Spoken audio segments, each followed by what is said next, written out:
Hello বন্ধুরা, এ দেখো আমি এখন খেতে বসেছি। আমি নাস্তা করতে দেরি হয়ে গিয়েছিলো বলে দুপুরের খাবার খাইনি। এই এখন সেই দুপুরের খাবার রাত্রি, এখন ধরো রাতের ডিনারই হচ্ছে। শাক ভাজা, ভাত, বেগনি গরম গরম ভেজে নিলাম, পাঁপড় ভেজে নিলাম, এই যে একটু আলু ভাজা আছে, আর এখানে পায়েস, আর এই যে পনিরের ডালনা, আর স্যালাড, শসা, লেবু, লঙ্কা। এই হচ্ছে আজকের খাওয়া দাওয়া। খেতে থাকি বন্ধুরা, আমি তোমরা দেখো, ঠিক আছে। এই একটুখানি লেবু চিপে নিলাম শাকের মধ্যে, ফার্স্টে শাকটা দিয়েই খাই। অবশ্য ভাতটা শাকটা ঠান্ডাই হয়ে গিয়েছে, কিচ্ছু করার নেই, কারণ তখন খিদে লাগেনি। উপমা খেয়েছিলাম দেরিতে, তারপরে 4টে সাড়ে 4টেই চলে গেলাম নদীতে ছট পুজো দেখতে, তোমাদেরকে দেখাতে আসলাম। এসে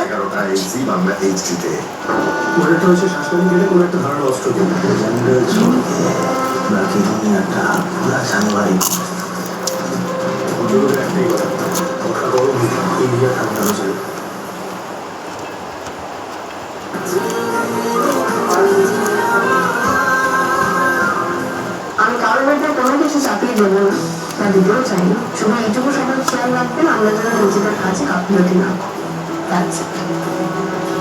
এছাড়া একজন ঠিকঠাক মানুষকে দায়িত্ব দিয়ে গেছেন, কেননা উনি ভালো করেই জানেন কে ওনার আইডিওলজি নিয়েই কাজ করবে।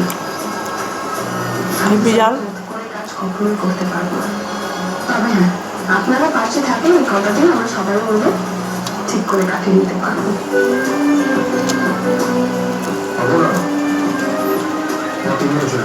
আর দু স্যার আসলে আমার নিজের দেশকে বসে কাজ করতে পারলে বেশি সুবিধা হতো।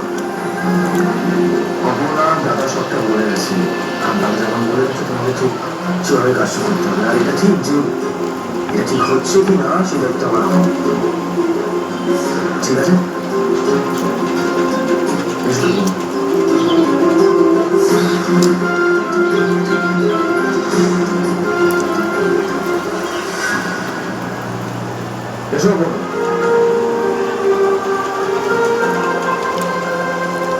আপনি আমার না, এই কেবেলটা আসছে তোমার,